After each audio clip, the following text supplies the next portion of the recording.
ele vai na sinagoga e toma um texto para ler. Eu não sei se você já teve curiosidade para entender esse momento. Se ele foi lá no púlpito, pegou uma Bíblia. Não sei se você já pensou. Mas qual era o costume? O costume é que numa sinagoga, no dia de reunião, 7 pessoas liam as escrituras. O sacerdote, um levita e 5 pessoas comuns. 5 pessoas do povo. Então Jesus era uma pessoa do povo. Jesus era carpinteiro, como você vai ver mais adiante, o comentário deles no versículo 22. Diz, não é esse um carpinteiro que mora entre nós? Eles fazem essa pergunta. Ou seja, conheciam ao Senhor Jesus. E Jesus, então, ele volta para uma vida comum. Só que, dessa vez, ele volta de uma maneira incomum. Ele vai para o comum, mas vem de forma incomum. Segunda-feira, você volta para o comum. Mas como é que você vai voltar para segunda-feira? Do jeito comum ou de um jeito diferente? Você sabe quem é que determina isso? É você. É você que diz.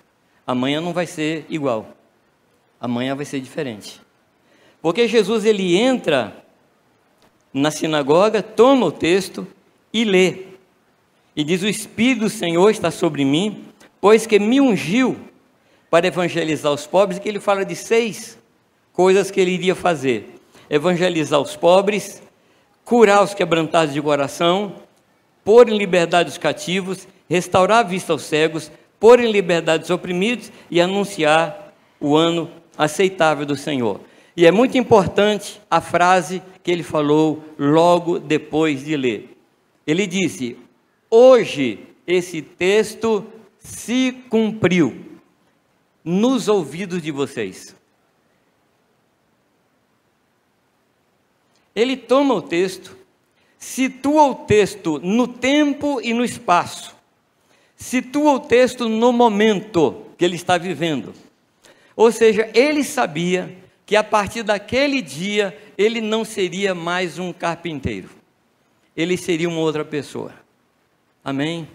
Amanhã de manhã, o que você vai dizer? Ou melhor, hoje as coisas vão mudar. E por que vai mudar, amados? Porque o Espírito do Senhor está sobre mim. É Ele que faz a mudança. É Ele que muda a vida da gente. Amém? Hoje se cumpriu essas escrituras, versículo 21 eu estou lendo. Hoje se cumpriu essas escrituras em vossos ouvidos. Eu não sei como é que está na sua versão, mas a ideia aqui não é no sentido físico de ouvido, mas no sentido de na presença de vocês. Hoje se cumpriu isso diante dos olhos de vocês. O que Isaías profetizou mais de 400 anos atrás se cumpre hoje. Foi isso que Jesus Cristo fez. Há alguns momentos desses na palavra, quando os servos de Deus situam o momento. Quando Pedro se levanta no dia de Pentecostes, falando em línguas junto com os outros, e as pessoas diziam que ele estava embriagado junto com os outros, ele disse, não, o que está acontecendo hoje, naquele dia, dia 30 de maio, na realidade foi aquele dia, 9 horas da manhã, ele disse, está se cumprindo hoje, é o que Joel profetizou lá no capítulo 2, versículo 28. E nós temos que ter essa capacidade para ver a palavra de Deus se cumprindo no nosso dia a dia, no nosso momento, trazer a palavra de Deus para a nossa realidade. E foi isso que o Senhor Jesus Cristo fez. Agora, qual foi a reação das pessoas? Qual foi a reação das pessoas? Diz a palavra que eles ficaram maravilhados, primeira coisa. Mas não pense que eles ficaram maravilhados no sentido bom, não. A palavra aí pode ser traduzida como surpreendidos, perplexos. Porque como é que um carpinteiro vai pegar Isaías 61 e vai dizer assim, está acontecendo comigo hoje? Esse homem é doido. Esse carpinteiro é doido. Como é que ele pode dizer? A gente conhece ele. As irmãs dele moram aqui. Os pais dele moravam aqui. A gente conhece ele, tem 30 anos que ele mora aqui. Aí hoje, nesse sábado, ele vem e diz que hoje se cumpriu. Então ficam maravilhados daquilo que Jesus estava fazendo. E aí o que Jesus faz? A partir do versículo 23, Jesus diz assim, olha, sem dúvida vocês estão trazendo na mente aquele provérbio, médico, cura-te a ti mesmo. Ou ele diz assim, um profeta não tem honra senão na sua própria casa. E ele fala o que aconteceu com Elias e com Eliseu, no que diz respeito à chuva, no que diz respeito a viúvas, e o cuidado que Deus tinha com os gentios. E aí se levanta uma ira muito grande, naquele auditório, naquela multidão que ele está. E duas razões principais. Uma, que ele se comparou a Elias e Eliseu. E Elias e Eliseu, para eles, eram ícones, eram pessoas de alto nível. E aquele carpinteirinho estava dizendo que ele estava se comportando agora como Elias, como Eliseu. Então esse foi o primeiro motivo. O segundo motivo é que ele diz que havia muitas viúvas em Israel, havia viúva ali, mas o profeta vai para Sarepta, em Sidom. Havia leprosos em Israel, mas Jesus cura leprosos de outro lugar. Ou seja, Jesus dando atenção aos gentios. E eles ficam muito irados, porque aquele pessoal tinha o entendimento de que Deus era crente, de que Deus era judeu, de que Deus era propriedade dos judeus, e que em hipótese nenhuma o evangelho poderia sair da Judeia. Mas Jesus veio para que todo homem possa ser salvo. E eles não queriam isso. Eles achavam que não. E sabe o que eles fazem? Eles expulsam Jesus. Eles expulsam Jesus. Se enchem de ira e expulsam. Agora, amado, você pode ter dois tipos de vida. Lá no seu trabalho, ou na sua vizinhança, ou na sua casa. Tem um tipinho de vida comum que não incomoda ninguém. Sabe aquele tipo de crente que os antigos chamavam de crente secreto? Ninguém sabia que ele era? Crente agente secreto. Pessoa que vive com a gente ali no trabalho, 3, 4, 5 anos, e um dia ele deixa escapar que é crente. Você fala, isso, você era crente? Faz tempo assim, se converteu ontem? Não, tem 20 anos que sou convertido. E como é que a gente não sabe? Queridos, em todos os lugares que Jesus chegou, ele mudou o ambiente. Todos os lugares. Ele chega num casamento, onde o vinho é dado primeiro o bom, depois o ruim. Ele chega lá e muda a coisa. Onde ele chegava, ele mudava. Está num sepultamento. A mulher ia ficar viúva, sozinha, sem filho. Jesus chega lá e muda o ambiente. De tristeza em alegria. Onde ele chegava, ele mudava. Pode olhar a história dele. Ele mudava o ambiente. E o interessante é que Atos 17, 6... se referindo aos apóstolos de Jesus, aos discípulos de Jesus, diz assim, aqueles que têm transtornado o mundo chegaram até nós. Ou seja, Deus nos livre, Deus tem misericórdia, porque os crentes chegaram. Os crentes chegaram, e eles vão perturbar o ambiente. Meu querido, a palavra de Deus perturba o ambiente.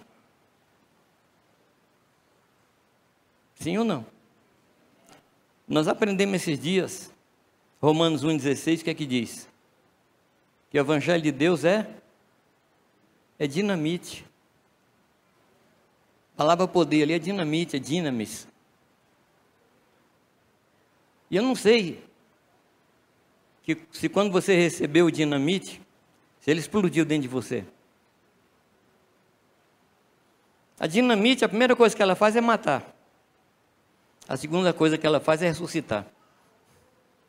Se a dinamite explodiu dentro de você, feito um traquezinho, então não é evangelho de Jesus Cristo. Porque o evangelho de Jesus explode dentro de nós e nunca mais nós somos os mesmos. Nunca mais.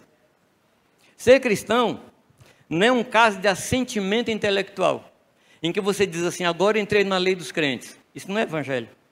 O evangelho é algo que entra dentro de nós e muda só uma coisa, muda só tudo. Só isso que muda. Pode ficar tranquilo. Ele vai mudar toda a sua vida, toda a sua maneira de pensar, toda a sua maneira de sentir, todos os seus valores, todos os seus conceitos. O que você achava certo, agora você vai achar errado. E o que você achava errado, agora você acha certo. Porque muda os valores, muda os padrões, muda os paradigmas, muda os conceitos. Ninguém que tenha recebido a dinamite de Deus continua sendo a mesma pessoa. E é por isso que quando Jesus chegava, as coisas mudavam. E nós, amados, somos aqui nesta terra o bom perfume de Cristo. E o que é que diz a palavra a respeito disso? O mesmo perfume, para uns tem cheiro de morte. Você já sentiu o cheiro de morte, não? Sim ou não? Vai num velório. Estou falando cheiro de vela. Eu estou falando de um gás que o cadáver exala. É por isso que tem a vela. É por isso que tem as flores. Para aplacar um pouco do cheiro do cadáver. Mas você já foi num berçário? Que cheiro que tem lá? Não estou falando de Johnson, não. Não estou falando de boticário. Criança tem um cheiro de vida. E onde você estiver, você vai exalar esses dois tipos de perfume, que é o bom perfume de Cristo. Para uns, cheiro de morte, para os que hão de herdar ou está na morte eterna. Mas para outros, cheiro de vida, para aqueles que hão de herdar a vida eterna. Mas sem cheiro você não é.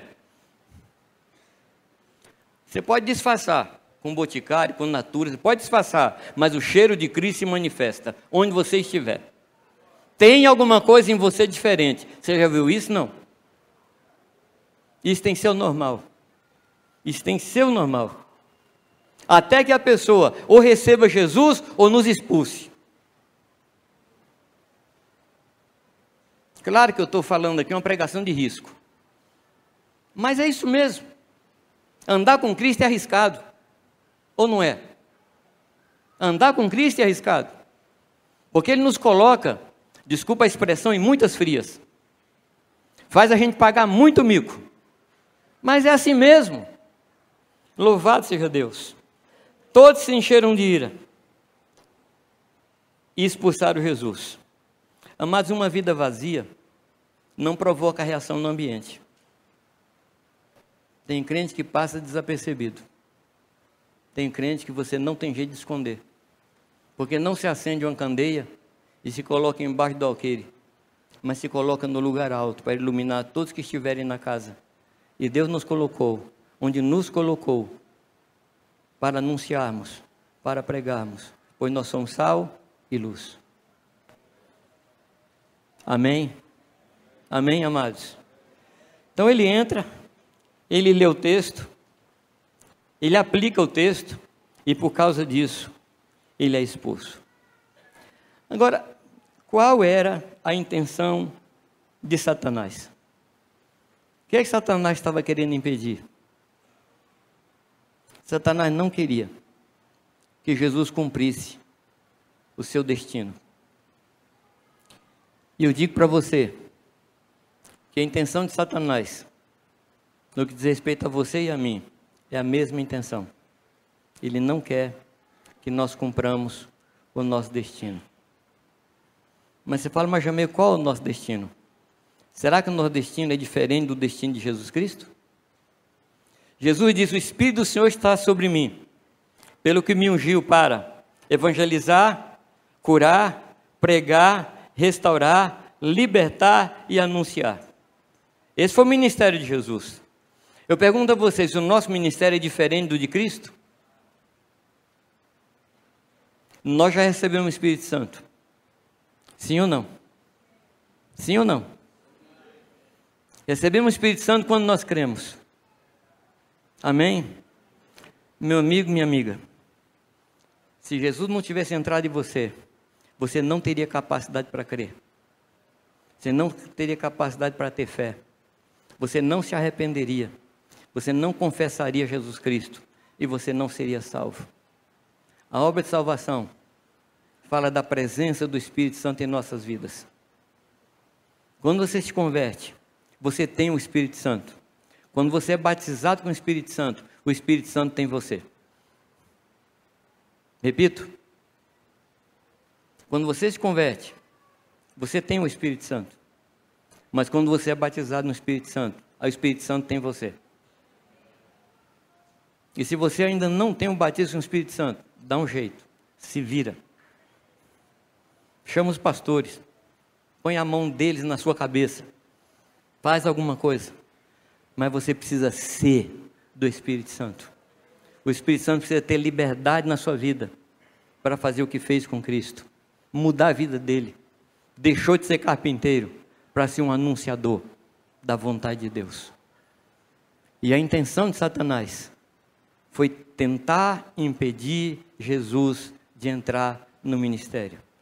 E aí eu quero voltar com você para o começo do capítulo. Antes do então. Vamos pegar o texto?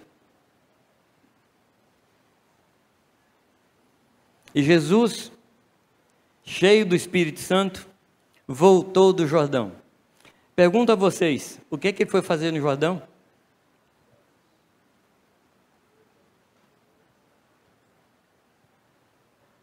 Eu que estou perguntando, Melissa? Você está me perguntando? Essa parte aqui é minha pergunta. A sua é a resposta. Ele foi ser batizado. Amém? E lá no batismo, o que aconteceu? Ele saiu da água. O que aconteceu? O Espírito Santo veio sobre ele, em forma de pomba, e uma voz ressoou dos céus. E o que essa voz disse? Esse é o meu Filho amado, no qual eu tenho todo prazer. Naquele momento, Deus estava dando a Jesus Cristo a sua identidade, o seu ministério e confirmando a sua vida. Jesus estava recebendo do Pai a sua identidade, queria determinar toda a sua vida dali em diante. E do Jordão ele foi para onde, amados? Para o deserto. Fazer o que no deserto, amados? Ser tentado ou ser provado? Tem as duas palavras, tem duas versões, ser tentado ou ser provado. Ontem eu recebi uma mensagem sobre esse tema, e alguns irmãos, numa cidade fora daqui, estavam numa reunião, discutindo se Deus pode tentar alguém, se Deus pode provar alguém, e a coisa lá estava pegando fogo. Graças a Deus eu estava longe, mas respingou em mim porque mandaram a pergunta para mim. Aí eu sugeri alguns textos. Sugeri um texto do Atmani, sobre sofrimento, livrinho sobre sofrimento do Atmani. Um livrinho curtinho. E citei também para os irmãos um livro do Stanley Jones. Não, é outro. Do Stanley Jones é Cristo e o Sofrimento Humano. Aconselho os irmãos a ler esse livro. Stanley Jones, Cristo e o Sofrimento Humano. Nós vamos entender muito a respeito do sofrimento. Tem PDF. Você tem? Então quem quiser procura Abinério. Dá esse sofrimento para ele. Nesse texto, nesse livro, ele fala de como encarar o sofrimento. Ele manda na secretaria, tá bom. Escapou do sofrimento. E ele fala como oriental encara o sofrimento, como pessoal do Meio Oriente encara o sofrimento, e como ocidental encara o sofrimento. E como discípulo encara o sofrimento. Muito interessante. Muito interessante. Se nós não soubermos tratar do sofrimento, a gente fracassa na vida espiritual. Entra em depressão, entra em ansiedade, entra em muita coisa. Porque nós não sabemos encarar o sofrimento. Bem, Jesus foi levado para o deserto para ser provado. E o texto diz no versículo 2 que ali ele esteve, quanto? 40 dias. Eu estava pensando nesses 40 dias, e eu fiz um vínculo com os 40 anos no povo no deserto. Sabe por que eu fiz o vínculo? Porque aqui no deserto de Jesus, se é que eu posso chamar assim de deserto de Jesus, Foram 3 grandes tentações. Exatamente igual no deserto dos 40 anos. Foram 3 grandes tentações. Fome, falta de um lugar e desconfiança de Deus. Foram as 3 grandes tentações no deserto. E foi as tentações aqui. Fome, falta de um lugar e desconfiança de que Deus era cuidadoso e bondoso para cuidar. Foram as 3 grandes tentações. E como Jesus não faz nada por acaso, e tudo que ele faz é vinculado, ele diz assim, eu vou mostrar como é que se passa 40 dias tendo vitória. E teve vitória. Foram 3 grandes tentações. E a primeira tentação, ela foi baseada naquilo que Deus falou. Porque ali na beira do rio, Deus falou com Jesus, esse é o meu filho amado, em quem me comprazo. Qual foi a tentação? O que Satanás propôs? Se tu és. Amados, Satanás, ele é um péssimo marqueteiro, porque ele nunca muda o conteúdo, ele muda a embalagem. Ele sempre virá a nós com dúvidas. E eu tenho ensinado para os irmãos que dúvida é igual barata. Se você não matar a primeira, vai encher de barata o lugar. Mata a primeira. Você viu uma baratinha rodando na casa, mata aquela. Em nome de Jesus.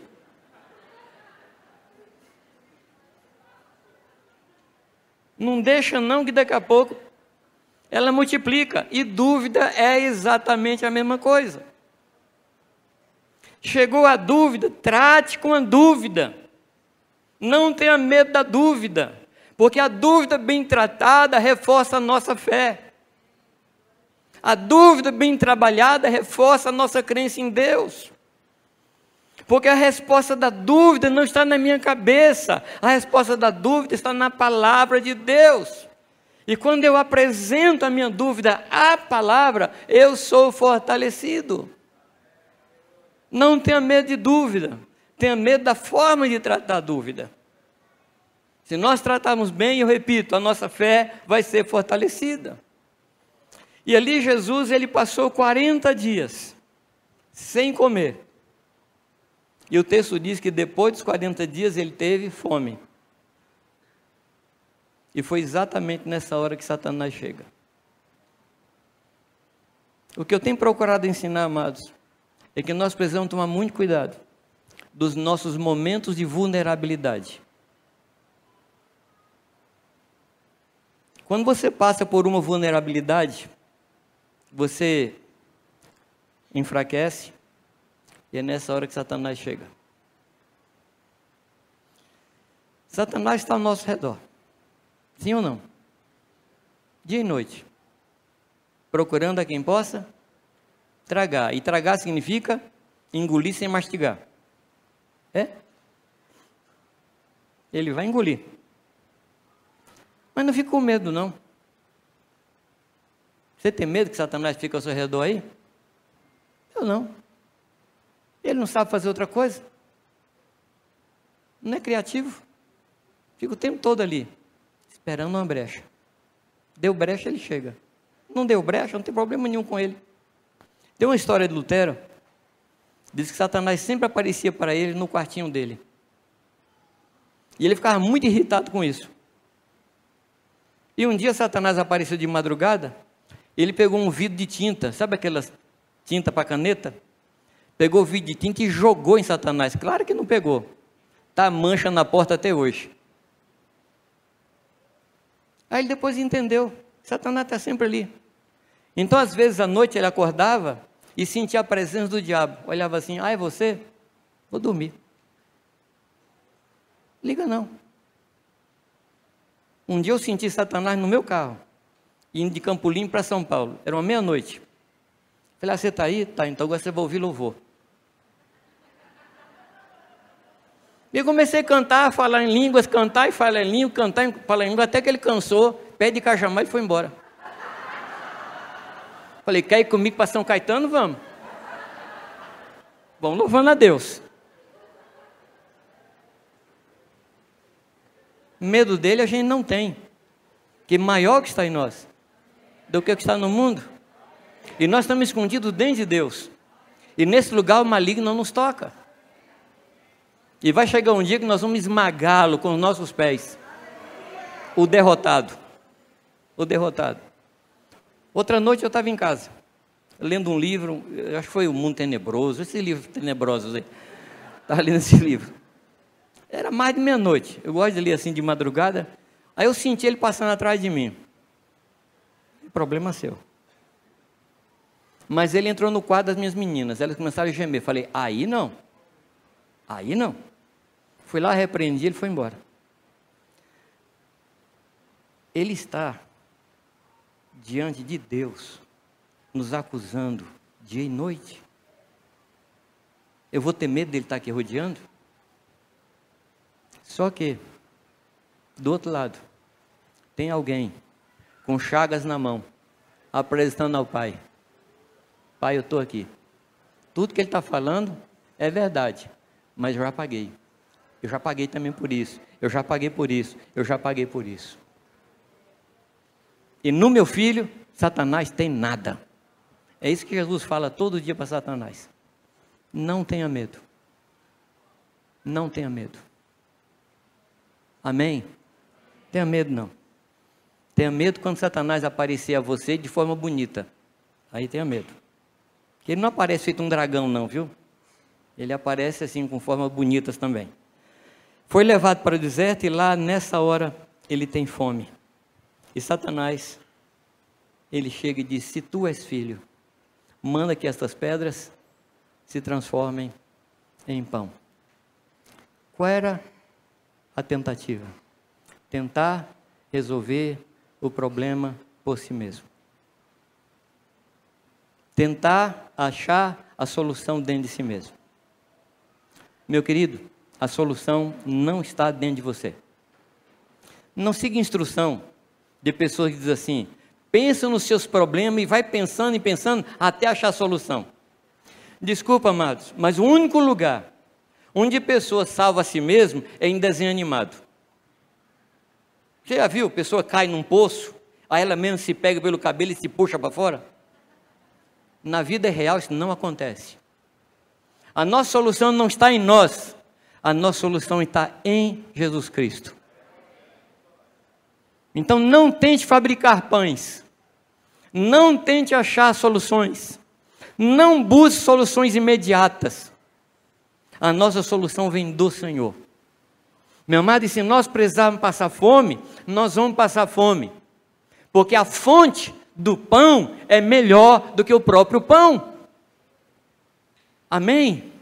A fonte do pão, aquele que nos dá o pão, é mais importante que o próprio pão. Se é para ficar sem comer com o Senhor, fiquemos sem comer. Nós já sentamos a uma mesa, Irani e eu. E naquele dia nós agradecemos a Deus. Deus, muito obrigado, porque hoje o Senhor não mandou nada para a gente comer. Muito obrigado. Amém? Porque se é Deus quem põe o pão na minha mesa, quem não põe é Deus também. Algum amém, não? Eu não entendi por que ele não pôs. Irani com malária, grávida, e não tinha o que comer. Eu não entendi. Talvez ele pensou, Jamê está bem gordinho, precisa fazer um regime, não vou para mandar pão hoje não. Não sei por quê. Claro que eu sei. Para a gente aprender que nem só de pão vive o homem. Mas a gente vive da palavra que sai da boca de Deus. Amados, pão não é importante. Importante é Deus. E Satanás tentou desviar os olhos de Jesus Cristo para uma solução imediata. E não é isso que Deus quer de nós, amados. Qual foi a proposta dele? Usa os teus poderes para resolver o teu problema. Você já passou por isso, não? Deus está demorando muito para responder. Se o senhor não fizer alguma coisa, eu vou fazer. Eu sei que muitas vezes a gente não tem coragem de falar isso, mas a gente faz. Não, está demorando. Estou esperando muito tempo. Eu tenho orado muito, então eu vou dar um passo. E a gente até diz, vou dar um passo de fé. Eu pergunto, fé em quê? Porque se Deus não falou, não existe fé, amados. A fé não é de geração espontânea. A fé não nasce assim.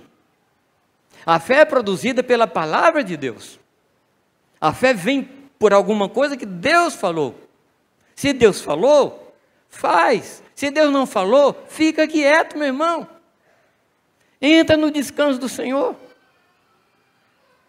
Amém? Nós aprendemos que Deus pode dar 3 respostas a uma oração. Sim, não? Sabe disso, não? Primeiro, pode falar não, pode falar sim e pode falar espera. No meu caso, o espera é a pior coisa que Deus pode falar comigo. Mas muitas vezes Ele falou comigo, espera. Tem coisas que eu esperei 25 anos e chegou.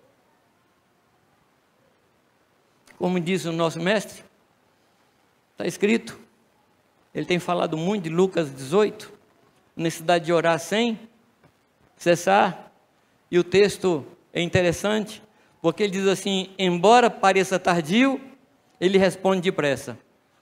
Como é que é esse negócio, Senhor? É porque é tardio do meu ponto de vista, é depressa do ponto de vista dele. O tempo certo é o tempo de Deus, não é o nosso tempo. O tempo certo é o dele. Essa história de que Deus tarda, mas não falta, isso não é verdade. Deus não tarda, nem falta. É que Deus não trabalha no nosso relógio. Deus trabalha no relógio dele. E até a espera é processo de Deus na nossa vida. A gente gosta muito de solução e não suporta processo. Mas você sabe que são os processos que formam o nosso caráter. Nós somos trabalhados nos processos. Como diz alguns mais românticos, o melhor da viagem é a viagem. Não é tanto chegar, mas a viagem. E o melhor de Deus conosco são os processos na nossa vida, mais do que as soluções dos nossos problemas. Podemos prosseguir, não? Às vezes, nós buscamos de Deus uma solução, aí Deus não dá, então a gente inventa uma solução. A gente inventa. Quando, num tempo de fome, Abraão vai para o Egito, sem Deus mandar ele para o Egito, lembra o que aconteceu, não? Lembra? A mulher dele era muito bonita, afinal uma mocinha de 90 anos, maravilhosa, 90 aninhos, lindíssima, e o rei lá era mulherengo, falou, Sara, vamos combinar, fala que você é minha irmã, porque senão estou roubado. Mas o que foi que ele foi fazer no Egito? Buscar pão. O pai da fé não teve fé para esperar em Deus. Não é interessante? Ele vai depois vir conversar comigo, mas eu vou sustentar isso.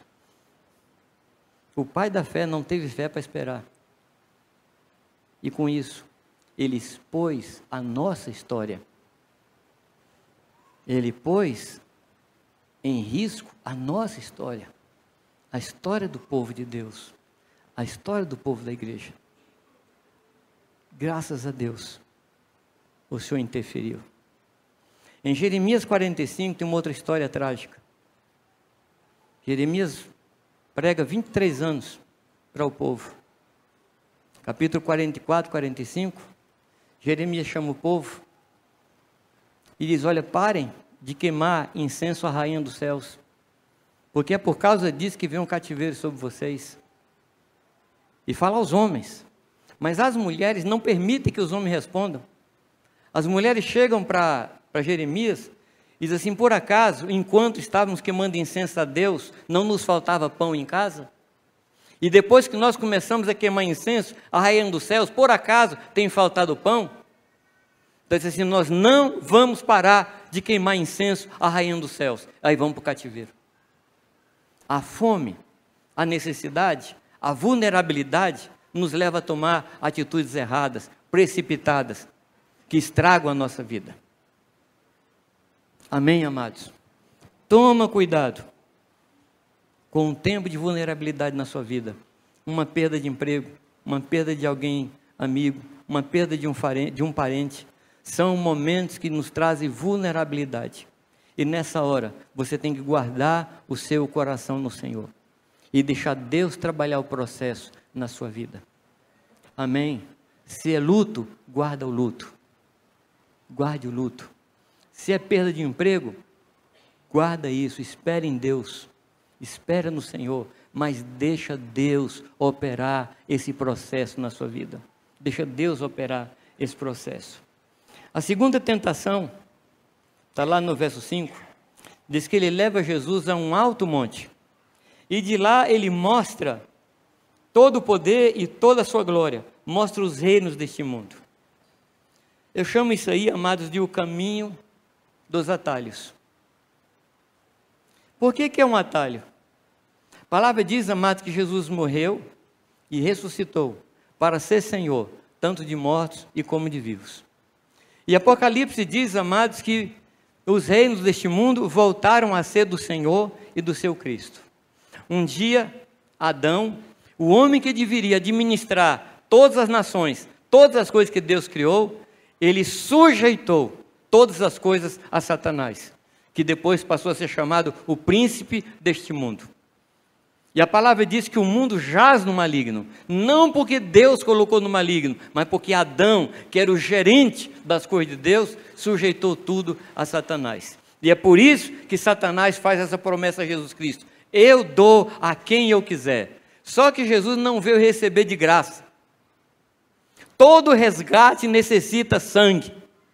E Jesus derramou o seu sangue para resgatar as nações que estavam embaixo do domínio de Satanás. E o que é que Satanás oferece? As nações sem preço. Satanás oferece a Jesus um atalho. E é o que muitas vezes nós fazemos para escapar do sofrimento. Para não pagar o preço devido da vida espiritual. Mas a vida espiritual tem um preço. A palavra diz: vinde e comprai, sem dinheiro e sem preço, mas é vinde e comprai. A palavra de Deus, amados, que o reino dos céus é tomado pelos valentes com esforço, e os que se esforçam se apoderam do reino de Deus. Não é sem preço, não é sem preço. Você sabe quanto custa manter-se santo? Sim ou não? Você sabe quanto custa não mentir? Você sabe quanto custa parar no farol vermelho quando você está com pressa? Você sabe quanto custa ser afrontado e não responder? Alguém querer discutir com você e você ficar de boca fechada. Você sabe quanto custa? A santidade, o caráter trabalhado tem o seu preço. Vinde e comprai. Nós temos que pagar um preço por santidade. A santidade é desenvolvida. Nós recebemos a santidade por imputação. Deus nos deu a santidade, mas ela tem que ser desenvolvida. Ou seja, ela tem que entrar em todos os escaninhos, ela tem que entrar em todos os espaços da minha vida. E essa é uma obra que eu faço no poder do Espírito Santo. Mas sou eu e Ele que fazemos. Eu já falei para vocês, eu gostaria muito, mas muito mesmo, de dormir uma noite e no dia seguinte eu levantar assim completamente perfeito. Deus apertaria aquele botão lá de reset. Não sei se o caso é reset ou se é Ctrl Alt Del, não sei sua idade. Eu gostaria muito de levantar no dia seguinte assim, todo maravilhoso. A Bíblia não me promete isso. A Bíblia me promete que Deus me dá o meu pão enquanto eu durmo. Mas Deus só trabalha comigo quando eu estou acordado. Porque eu tenho que concordar com o trabalho dele na minha vida. Deus me propõe a cruz, mas quem vai para a cruz sou eu. Deus me produz santidade, mas quem recebe a santidade sou eu. Deus me faz a pergunta, mas eu digo sim ou não. Deus é um Deus extremamente cavalheiro. Ele não diz assim: eis que estou à porta e meto o pé na porta. Se não quiser, eu entro e como tudo. Você conhece esse texto? Não. Eu não conheço, não. É bem apócrifo. O texto diz: eis que estou à porta e bato. Tempos atrás eu li uma historinha de um pastor que pediu para um pintor pintar um coração, que ele queria colocar assim num banner. E ele fez o coração e fez uma porta. Falou, o pastor está pronto. Ele olhou e falou assim, não está faltando nada não? Ele falou, não, está pronto. Mas presta atenção, não está faltando nada? Pintou não, está pronto. Ele falou, não falta a maçaneta. Ele falou, pastor, porta de coração, a maçaneta é do lado de dentro. Jesus só entra se eu abrir. Ele só entra se eu quiser. Quem quiser fazer a minha vontade, conhecerá se a doutrina é minha, se é do Pai. É se eu quiser. A cruz é o momento em que a minha vontade se choca com a vontade de Deus. E eu tenho que crucificar a minha vontade para que a vontade de Deus seja feita. Esse é o preço do discipulado. Esse é o preço da vida cristã. Então, quando Satanás oferece a Jesus Cristo, as nações, sem um custo, Jesus fala assim, isso não funciona. Mas só por um momento, só por alguns míseros segundos, pensa aí, e pensa assim bem rapidinho, se Jesus tivesse prostrado e adorado Satanás, onde é que nós estaríamos hoje? Ele venceu, e porque ele venceu, nós vencemos. Hoje nós não nos dobramos diante de Satanás, porque ele não se dobrou. A nossa vitória foi a sua vitória. A sua vitória veio para nós. Amém, amados? Não entre por atalhos. Use o teu poder e influência para ganhar os reinos do mundo. Jesus não veio aqui para isso. Interessante que ele veio conquistar as nações, mas Jesus não trabalha no atacado. Não, trabalha no atacado. Porque ele podia chegar assim em Jundiaí e fazer um milagre assim, em cima de Jundiaí, ou prometer assim um tufão, um ciclone, qualquer coisa, e todo mundo converteria. Ele não faz isso. O Senhor vai conquistando cada coração, cada coração, cada coração, cada coração, cada coração, até que todos os corações sejam dele. É assim que ele faz. E ele pagou um preço por cada coração. Cada coração veio a ele, porque ele fez isso. Então o diabo leva Jesus para o pináculo do templo. E lá o que ele faz? Joga-te daqui para baixo. Porque está escrito que ao teu respeito dar ordem aos anjos, que te guardem para que não te tropeces em pedra. Qual é a tentação aqui, amados? Por Deus a prova. Por Deus a prova. Sabe o que é tentação? É quando você sabe a vontade de Deus, você continua orando para saber a vontade de Deus. Isso é tentar a Deus. É quando você já sabe o que fazer e se fica perguntando ainda. O padrão de Gideão, amado, não é padrão para nós. Gideão não é nosso padrão. Gideão é uma história, mas não é modelo. Você me entende, não? O que aconteceu com Gideão? Deus fala assim, você vai libertar o povo. E ele ali numa humildade assim excessiva, humildade saindo pelo ladrão.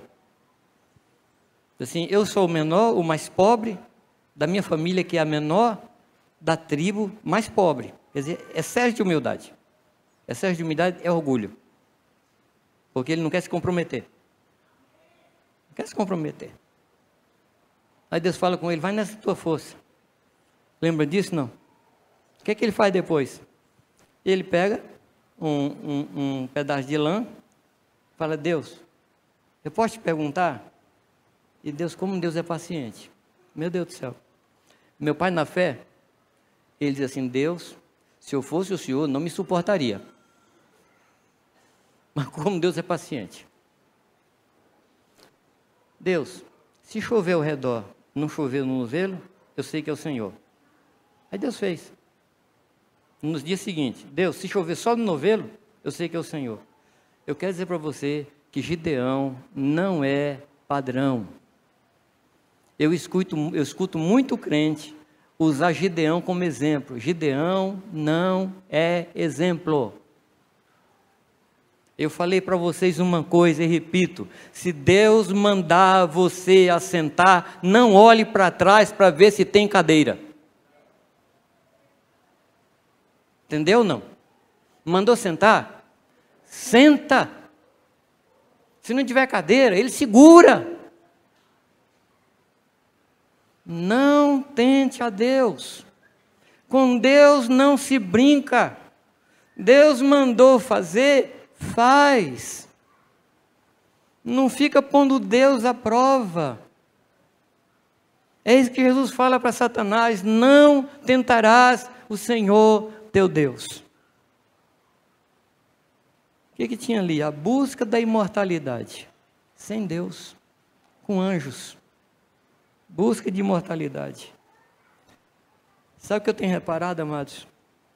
E eu estou caminhando para o fim da palavra.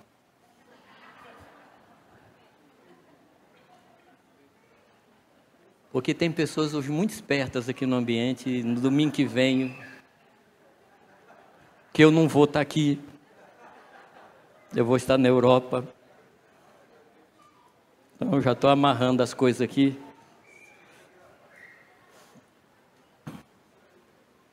Eu tenho percebido que alguns fazem uma oração pedindo glória sem cruz,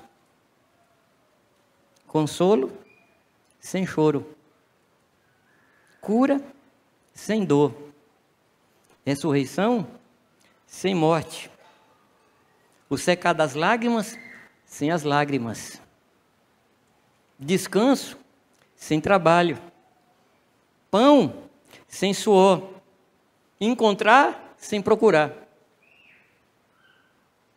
Deus faz milagre, mágica não.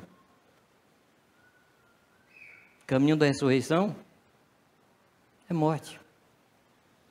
Para que haja consolo, tem que ter choro. Para que haja cura, tem a dor. Para que as nossas lágrimas sejam secas, tem que ter lágrimas. Amém, amados? Para entrar no descanso, tem que ter trabalho. Para ter pão, tem o suor. Amém? Satanás, ele vai fazer tudo isso ao nosso redor, com o fim de impedir que a gente cumpra o nosso ministério.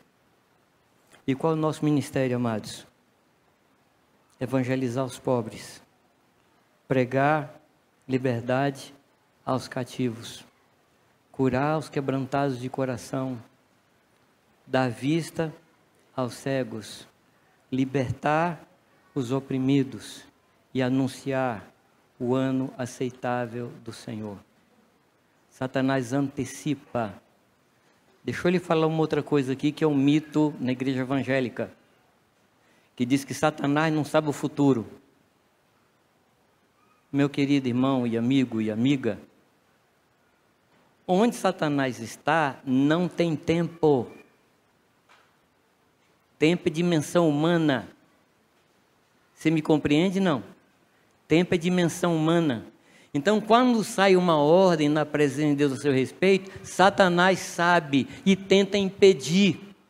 Satanás sabia da vida de Moisés e tentou matar Moisés quando ele era criança. Satanás sabia da obra de Cristo na cruz e tentou matar Jesus quando era criança. Ele antecipa. Ele antecipa. E ele vai tentar antecipar coisas na nossa vida.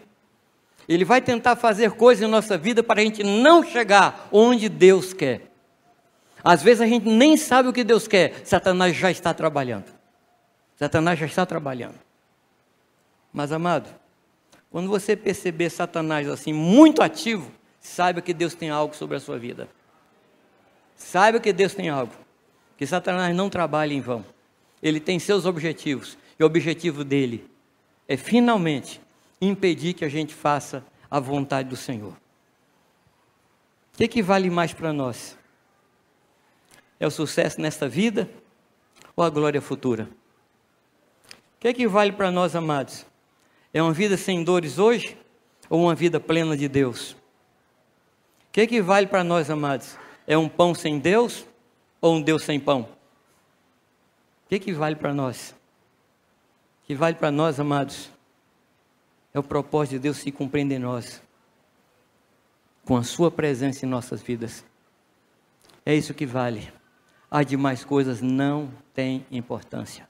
As nossas dores, os nossos sofrimentos não têm importância. Amém? Porque a nossa leve e momentânea tribulação não se pode comparar com o eterno peso de glória que Deus está reservando para nós. Esse tempo aqui é um tempo extremamente passageiro. E daqui a pouco, um pouquinho mais, nós vamos ver o Senhor como Ele é. E nós seremos como Ele é. Que Deus nos ajude. Que Deus nos faça compreender o seu coração. Podemos orar, amados? Eu não sei sobre o que você vai orar. Eu não sei qual